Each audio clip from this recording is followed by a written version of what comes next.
Hey guys, just to give you a little bit of background on things that you don't see kind of behind the scenes.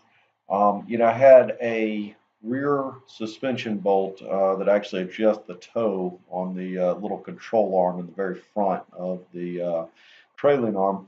And one of the bolts actually became seized in the bushing. So it was actually free from the nut, it spun, it was reversing out, etc. But at the same time, it is the sleeve is captive. So you see that piece of sheet metal that comes out there and then comes in, and then it technically can slide back and forth to adjust the toe. And so it was actually free of the nut, but frozen to the sleeve of the bushing. And so if I backed it out, it was just bending the piece of actual sheet metal attached to the chassis. Obviously, I don't want to damage that because it is welded to the chassis.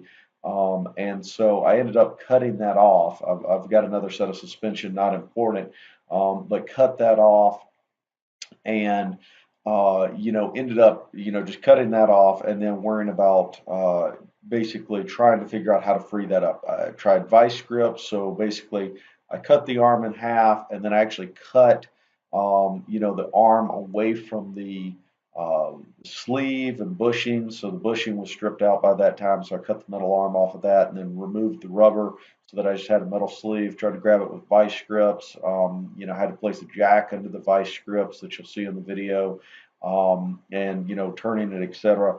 Ended up just basically slitting it and cutting enough of that sleeve out. And of course, it's in a very tight pocket, so it's basically captured on the front, the rear, and the top and the back side toward the passenger. So you've got limited working room without hitting the chassis. Ended up taking an angle grinder as well as the sawzall to it. Ended up cutting a sawzall blade shorter so that I didn't poke through the chassis. And what will probably end up being about a minute and a half worth of video took probably 2.5 hours or something. Primarily because I was trying not to damage the chassis and cut up the chassis or break the chassis or break that metal piece that was welded to the chassis. But it goes into what you see versus the hours of work and video that is edited down to just a few moments, so to speak. So hope you enjoy the video. Again, this isn't anything really entertaining other than me beating on a bolt that was probably actually one of the biggest pains in the ass that there was. The only other bolt that I really had a problem with was the driver's axle nut.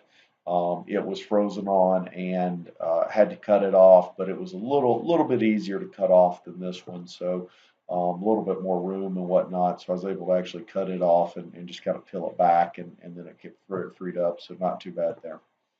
So to put it in perspective, this was sped up to 25x. So that's why it's kind of choppy, is that it's 25 times the normal speed because it was just so much video. And again, that doesn't even include when I cut the original arm and a couple other pieces that got cut out as well. So again, just small things like this really add up to making it a long project.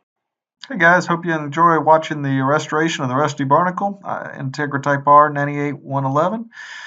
Please subscribe and keep looking for updates. Thanks.